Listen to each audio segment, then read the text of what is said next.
खबर मध्य प्रदेश के रीवा जिले से है, जहां डोल प्राथमिक विद्यालय का मामला अब शिक्षा विभाग की नाक पर सीधे वार करता दिख रहा है। उच्च न्यायालय के स्पष्ट आदेश के बावजूद जिला शिक्षा अधिकारी, संकुल प्राचार्य और पूरी प्रशासनिक चेन एक प्रभारी प्रधानाध्यापक की जिद के आगे ऐसे बौनी साबित हुई कि मानो अदालत का आदेश कोई सलाह बर हो। शर्मनाक ये कि पूरे शैक्षणिक सत्र के अंतिम चरण तक भी आदेश का परिपालन नहीं किया गया। ऊपर से आदेश की धज्जियां उड़ाने वाले प्रभारी प्रधानाध्यापक को विभागीय अधिकारी लगातार बचाते रहे। आखिर क्यों? क्या ये किसी के राजनीतिक रसूख का कमाल है या फिर पूरा सिस्टम ही घुटनों पर है? पूरा मामला तब उछला जब डोल प्राथमिक विद्यालय में 2 अतिथि विद्वानों की नियुक्ति को लेकर विवाद भड़का। पिछले सत्र में पढ़ा रहे एक अतिथि शिक्षक ने मामले को उच्च न्यायालय तक ले जाकर न्याय मांगा। अदालत ने सख्त निर्देश देते हुए डीईओ को नियमित नियुक्ति करने का आदेश दिया, लेकिन आदेश फाइलों में धूल खाता रहा और अधिकारी पत्राचार का खेल खेलते रहे। सबसे बड़ा सवाल, जब आदेश का पालन नहीं हुआ तब प्रभारी प्रधानाध्यापक के खिलाफ कार्रवाई क्यों नहीं? डीईओ और संकुल प्राचार्य आखिर किसको बचा रहे थे?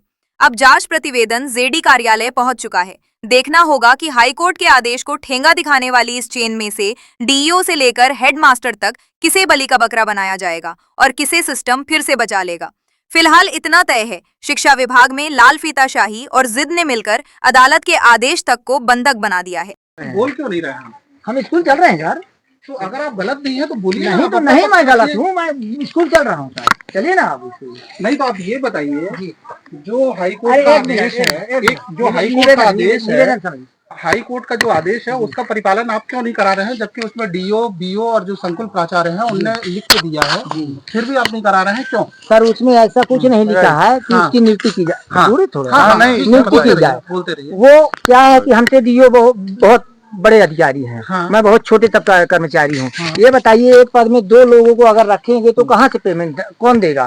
ये लिख के हमको तो दे नहीं है अधिकारी। क्या उनका कोई कदाचारण था जो इससे पहले अतिथि शिक्षक थे, या 30% से कम रिजल्ट आया था? जो नियम कहते हैं, नियम के मुताबिक तो जो अतिथि शिक्षक पिछले सत्र में काम कर रहे थे उन्हें रेगुलर किया जाना चाहिए था इस वर्ष, तो आपने ऐसा नहीं किया, क्यों?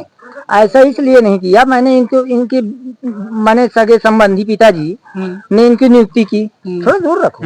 नियुक्ति की और नियुक्ति की तो किस हिसाब से की मुझे नहीं मालूम था। मैं अब ट्रांसफर हो गया। क्या ये नियुक्ति नियम विरुद्ध थी? एक मिनट, क्या ये नियुक्ति नियम विरुद्ध थी? हमारे ख्याल से जो हमको इनसे बायोडाटा मांगा गया, इन्होंने हमको बायोडाटा ने पूरा नहीं उपलब्ध कराया, इसलिए हमने कहा सर, वो तो पोर्टल में चीजें अपलोड होती हैं, तो क्या आपको ये जानकारी नहीं थी कि ये नियम के तहत हुआ है या नियम विरुद्ध हुआ है? उसके बारे में मुझे कोई जानकारी नहीं सर। तो फिर आपने इनका जो लगातार पिछले सत्र में ये पठन पाठन का कार्य कर रहे थे, तो इस वर्ष में आपने किस आपत्ति के तहत रोक लगा दी? इसमें इन्होंने ये कहा, इनसे जब मैंने बायोडाटा मांगा, जैसे पिछले साल पढ़ा रहे थे, ठीक है ना, पढ़ा रहे थे, ये क्या हुआ कि इनको नोटिस भी जारी किया गया कि भाई आप हिसाब से विद्यालय में रहो, ठीक है ना।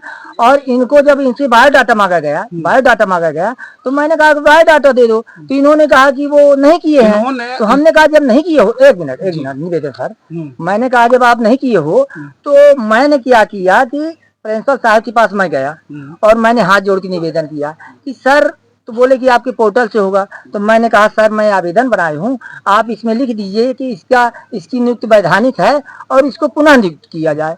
तो प्रिंसिपल साहब ने वो जो आवेदन लिया मेरा, वो डाल लिए जेब में और चले गए सिरमौर।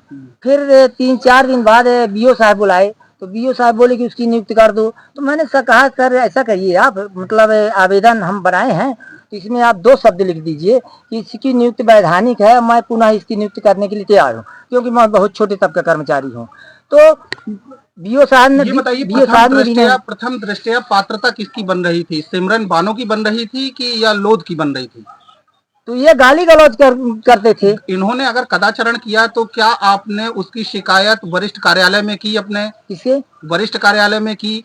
क्योंकि अगर कोई भी अतिथि विद्वान पढ़ा रहा है और वो पठन पाठन के दौरान या विद्यालयीन कार्य में कहीं भी अगर दुर्भावना से ग्रसित होकर अमर्यादित व्यवहार करता है, तो उसकी शिकायत आपको वरिष्ठ कार्यालय में दर्ज करानी चाहिए। क्या आपने कराई थी? नहीं कराई सर, वहाँ क्यों नहीं कराई आपने? इसलिए नहीं कराई कि इनकी नियुक्ति वहाँ से हुई थी, मैंने संकुल से हुई थी, और संकुल में इनको शरण दिया जाता था। तो ये वहाँ मतलब आपका ये कहना है कि संकुल प्राचार्य इसके लिए जो दोषी है? हाँ, जी। इसलिए कि इन्होंने जब इनकी नियुक्ति हुई तो लेन देन करके हुई, और लेन देन करके हुई तो ये जब वहां से आते थे, वहां से प्रिंसिपल साहब भेजते थे मेरे पास, और वहां से जब आते थे तो मैं ये कहते थे कि मेरी नियुक्ति कर दो। तो ये एसडीएम साहब के यहाँ शिकायत किए थे, सीएम हेल्पलाइन में शिकायत किए थे, बोले मेरी नियुक्ति कर दो। तो मैंने कहा कि एक काम करो, तुम हमको ले चलो, या कि हम चल रहे हैं, प्रिंसिपल साहब से 2 शब्द लिखवा दो कि इसकी नियुक्ति वैधानिक है, इसको पुनः नियुक्त किया जाए। मैं करने के लिए तैयार हूं। जब बीओ ऑफिस से और संकुल प्राचार्य आपके यहाँ कार्यालय में आए थे, उपस्थिति पंजी में इनकी ज्वाइनिंग दर्ज कराई गई थी। ये ज्वाइनिंग दोपहर में हुई, फिर रात में आपने दूसरे अतिथि विद्वान का आवेदन कैसे एक्सेप्ट कर लिया? उसमें ऐसा हुआ कि वो जो रजिस्टर में ज्वाइनिंग कराए, वो रजिस्टर भी मेरे पास नहीं है। वो रजिस्टर मतलब विद्यालय का नहीं है? विद्यालय का नहीं था, अलग से था। वो विद्यालय का नहीं था। और दूसरी बात ये है, ये जो मतलब वो बानो आई, तो बानो को मैं नहीं लाया सर।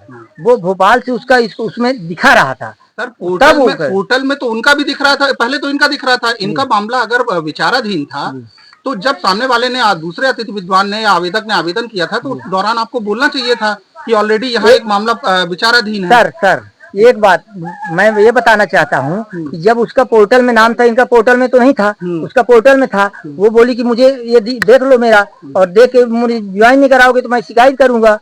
तो मैं क्या करूं? जिसका पोर्टल में रहेगा वही ना ज्वाइन करेगा।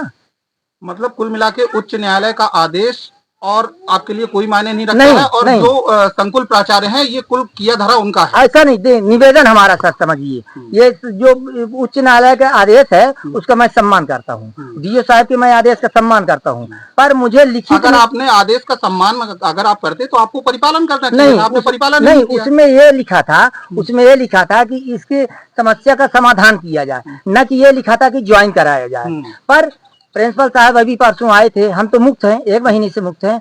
तो प्रिंसिपल साहब आए और 1 दिन में 1 महीने की पूरी 1.5 महीने की दस्तखत करवा के चले गए। शुभ नाम बता दीजिए आप? हमारा सुरेंद्र सिंह चौहान। शासनात्मक कार्रवाई, कठोर कार्रवाई होनी चाहिए या अभी तक हो जानी चाहिए थी? अभी तक हो जानी चाहिए थी सर, लेकिन शैक्षणिक सत्र भी खत्म होने की कगार पे आ गया। लेकिन अभी तक उनको निर्देशित किया जा रहा था कि शायद उनमें शासन के नियमों का उल्लंघन न करते हुए और अपना सुधार कर लें।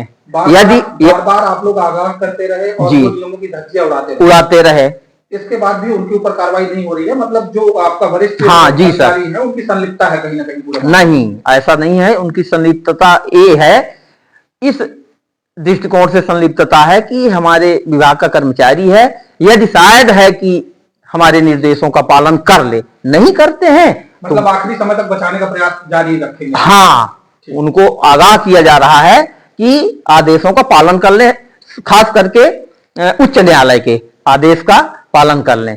अन्यथा की स्थिति में जो नियमानुसार होगा वो कार्यवाही उनके ऊपर प्रस्तावित की जाएगी।